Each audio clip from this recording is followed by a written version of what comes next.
بسم اللہ الرحمن الرحیم۔ السلام علیکم۔ آج ہم حصہ نثر سے گرامر کا لیکچر پڑھیں گے۔ آج کا لیکچر نمبر 1 ہے، جس کا موضوع ہے جملہ اسمیہ اور جملہ فعلیہ۔ ان جملوں کو غور سے پڑھیں، جس میں عدیل آیا، نازیہ اچھی بچی ہے، کتاب دلچسپ ہے، فروخ پڑھ رہا ہے۔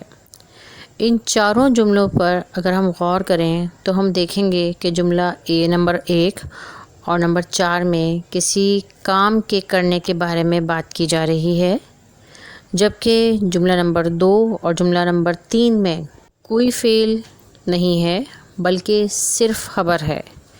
لہٰذا ایسا جملہ جس میں کوئی خبر ہو اور کسی کام کے بارے میں بات نہ کی جا رہی ہو، صرف خبر دی جا رہی ہو، اسے جملہ اسمیہ کہتے ہیں، کیونکہ اس میں کسی اسم یا ضمیر کی خبر ہوتی ہے۔ اور وہ جملہ جس میں کسی اسم کا کام بتایا جا رہا ہو، وہ جملہ فعلیہ کہلاتا ہے۔ کچھ اور مثالیں دیکھتے ہیں۔ جملہ اسمیہ کی مثالیں ہیں: راشد بیمار ہے، وہ مصروف ہے، بانو خوش ہے۔ اور جملہ فعلیہ: افشاں مضمون لکھ رہی ہے، ہم فٹ بال کھیل رہے ہیں۔